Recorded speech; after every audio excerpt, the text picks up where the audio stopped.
Emily learned to smile through pain a long time before Daniel ever touched her sister. That's the part nobody understood later, when they called her cold, when they said she didn't even cry enough at the divorce hearing. What they didn't know was that Emily had been rehearsing composure her whole life, and on the night everything fell apart, that rehearsal finally paid off. It was a Tuesday. She remembers because Tuesdays were the one night Daniel came home late from the gym. And for 15 years, she never once questioned it. That night, she'd forgotten her phone charger at her sister Olivia's apartment, so she swung by to grab it on her way home from work. She still had a key. She'd had one for 8 years, ever since Olivia moved into that building, the one Emily and Daniel had actually helped her put the deposit on. She let herself in quietly, calling out Olivia's name, and the apartment was dark except for a strip of light under the bedroom door, and a voice she'd know anywhere, low and easy, laughing at something. Daniel's voice. "Where are you watching from tonight? Because I promise you, wherever you are, you've never heard silence as loud as the silence in that hallway." Emily didn't scream. She didn't throw anything. She opened the door, and she watched her husband of 15 years pull his shirt back on, while her younger sister sat wrapped in a bedsheet, not even flinching, like she'd been waiting for this moment to finally happen. "You knew I was coming tonight," Emily said. It wasn't a question. Olivia's answer still echoes in her head. "I didn't think you'd actually use the key." Not sorry. Not a denial. Just annoyance that she'd been caught. Daniel tried to explain. He always tried to explain. He built spreadsheets for a living. The man needed a reason for everything, even the unforgivable. He said it wasn't supposed to happen, that he'd been unhappy for a long time, that Emily had checked out of the marriage, as if her working 2 jobs to help pay off his business loan counted as checking out. She left without another word, and that was her first mistake, or so everyone told her later, because silence in that family gets rewritten as guilt. By the end of that week, Daniel had moved his things into Olivia's apartment. By the end of the month, Emily's own mother called to ask why she was punishing the family by refusing to come to Sunday dinner. Punishing them, as if she was the one who'd broken something. Have you ever had people choose a liar over you just because the liar smiled more? The house was in Daniel's name. His father had helped with the down payment years before Emily even signed the marriage certificate. And in the divorce, that detail became a wall she couldn't climb. Within 8 weeks, she lost her husband, her sister, her childhood home, and most of the family who raised her, because Daniel and Olivia had gotten ahead of the story. They told everyone Emily had grown distant, cold, impossible to reach. They said the marriage had been dead long before Olivia ever entered the picture, that Emily should be grateful someone finally told her the truth. Nobody asked Emily for her side. Grief doesn't come with a microphone. She moved into a 1-bedroom apartment above a laundromat, in a part of town she used to drive past without really seeing. She got a second job. She learned to fall asleep to the hum of dryers 3 floors down, and every single day, she scrolled past Daniel and Olivia's new life on social media. Beach trips, engagement rumors, her sister wearing a necklace Emily recognized because she'd been there when Daniel bought it, back when it was supposed to be for her. There's a specific kind of pain in watching your own life get repurposed for someone else's happiness. But here's the thing about rock bottom. It has a strange way of clearing your vision. Somewhere around month 3, Emily stopped checking their profiles. She started running in the mornings, not to lose weight, but because it was the only hour of the day that belonged only to her. And on one of those mornings, soaked in sweat, she nearly collided with a man crouched on the sidewalk, gently coaxing an injured dog out from under a parked car. His name was Marcus. He didn't ask her a single question about her life that day, which, after months of everyone demanding an explanation for her divorce, felt like the kindest thing anyone had done for her in a long time. What would you have done in her place? Trusted a stranger who asked for nothing, or kept your walls up after everything you'd survived? Emily kept her walls up. For weeks, actually, but Marcus kept showing up. Same time, same street, walking that same rescued dog he'd apparently decided to keep. He never pushed. He just existed nearby, steady, unbothered by her silences. And slowly, without either of them naming it, something in Emily started to soften. What she didn't know yet was that Marcus wasn't just a stranger with a good heart and a rescue dog. He ran a small but growing property investment company. Quiet money, the kind that doesn't show up on social media, the kind Daniel would have salivated over if he'd known. Marcus never mentioned it. Not because he was hiding it, but because, for the first time in months, Emily was being seen for exactly who she was, not what she had. 6 months after the door in Olivia's bedroom, Emily had a new apartment she'd chosen herself, a promotion at work, and a friendship with Marcus that felt dangerously close to becoming something more. And that's exactly when the first crack appeared in Daniel and Olivia's perfect new life. It started small. A co-worker of Olivia's mentioned, almost in passing at a work event, that Olivia had been acting different for weeks, secretive with her phone, taking calls in the stairwell. Word travels strange paths in families that gossip as a love language, and eventually it reached their mother, who mentioned it to Emily like it was nothing, like she hadn't spent 6 months calling Emily difficult for not forgiving her sister. Emily didn't ask questions.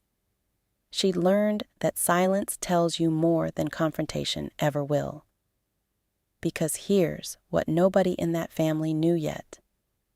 Olivia hadn't stopped seeing other men when she started dating Daniel. She'd simply gotten better at hiding it. The same skill she'd used to hide Daniel from Emily for over a year before that bedroom door ever opened. If someone lies easily once, tell me, why would you ever believe it was the only time? Daniel found out the way Emily had, except he didn't handle it with silence. He confronted Olivia in the middle of a family barbecue, voice raised, the whole family watching a second betrayal unfold in real time, this time with him on the receiving end. Olivia didn't deny it. She simply said the words that broke something open in that family for good. You left your wife for me in a week. Did you really think I was different from you? Nobody had an answer for that. The family that had rallied around Daniel and Olivia, the one that had frozen Emily out for punishing them, suddenly found itself split in half, unable to agree on who the real villain had been all along. Emily's mother called her that night, voice shaking, trying to apologize for something words could barely reach. Emily let the phone ring twice before she picked it up. Not out of cruelty, just because, for once, she wasn't in a rush. Do you think forgiveness is something people deserve automatically once they realize they were wrong? Or is it something they have to earn back, slowly, the way trust was broken? Daniel showed up at Emily's new apartment 2 weeks later. He looked smaller than she remembered, not physically, but in some way she couldn't quite name. He stood in her doorway, holding a bouquet of the same white lilies he'd given her on their wedding day, and for a second, some old, tired part of her almost let him in. "I made the worst mistake of my life," he said. "I know I don't deserve it, but I'm asking you to forgive me. I want to come home." Home, as if she had one waiting for him. Emily looked at this man, the one who'd rewritten 15 years of marriage into a story where she was the villain, who'd let her lose her family without correcting a single lie, who'd only shown up now that the woman he chose over her had shown him exactly what betrayal felt like from the other side. She didn't slam the door. She didn't yell. She simply said, "You didn't come back because you love me, Daniel. You came back because Olivia hurt you the way I got hurt, and now you finally understand what you did. That's not love. That's guilt looking for somewhere to unload itself." He tried to speak. She closed the door gently, the way you close a book you finally decided to stop reading. That should have been the end of it. But 2 months later, something surfaced that none of them saw coming. A detail buried so deep in the family's history that even Emily hadn't known it existed. Marcus, doing what careful, steady men do, had quietly looked into the property records on the house Emily lost in the divorce, mostly out of concern for her, wanting to understand if there was any legal ground she'd missed. What he found wasn't a legal loophole. It was a name on an old deed amendment from years before the divorce. Olivia's name, added as a cosigner on a loan tied to that same house, from back when she and Daniel had borrowed money from their parents that was never fully disclosed to Emily. It meant Olivia had a financial claim to the house herself, a claim that predated the affair, a claim Daniel had never once mentioned, because revealing it would have exposed exactly how long he and Olivia had been entangled in each other's lives, quietly, long before that bedroom door ever opened. How long do you think 2 people can hide something like that, sitting across the table from you at every single family dinner? The truth, once Emily and Marcus pieced it together with a lawyer's help, was worse than either betrayal alone.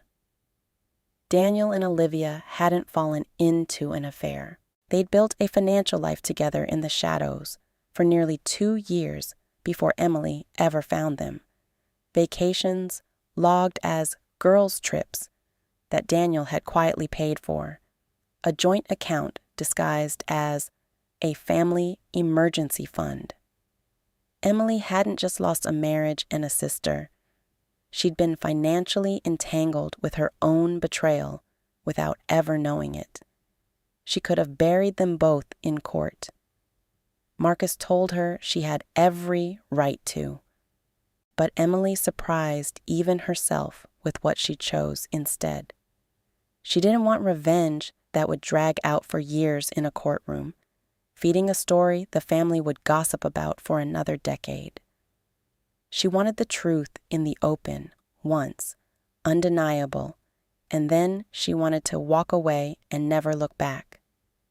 So she gathered the family, the same table where Daniel had been exposed months before, and she laid it all out, calm, unshaking, the woman none of them recognized anymore because she was no longer performing composure. She'd earned it. She watched her mother's face crumble as she finally understood how long she'd defended the wrong daughter. She watched Daniel's jaw tighten as 2 years of quiet manipulation became visible to everyone at once. And she watched Olivia, for the first time since that bedroom door, look genuinely afraid, not of losing Daniel, but of losing the only story that had ever made her the sympathetic one. Emily didn't raise her voice once. When she finished, she simply said, "I'm not here for an apology. I stopped waiting for one a long time ago. I just wanted you all to know exactly who you chose before you keep choosing them." Then she stood up and she walked out into a car where Marcus was waiting, not because she needed rescuing, but because for the first time in over a year, someone was simply waiting for her, without conditions attached. The family never fully recovered. Daniel and Olivia's relationship collapsed under the weight of everything that came out that night, each of them realizing the other had never really been loyal to anyone, including each other. Emily's mother reached out again, months later, asking quietly if there was any chance of rebuilding what was broken. Emily didn't slam that door either. She just told her the truth. Some things take longer to rebuild than others, and trust isn't handed back just because someone finally admits what they broke. As for Emily, she married Marcus 2 years later in a small ceremony with the people who'd actually stayed, not the ones who came crawling back once the truth caught up with them. So tell me, before you go, if you were in Emily's place, would you have opened that door for Daniel when he showed up with those lilies?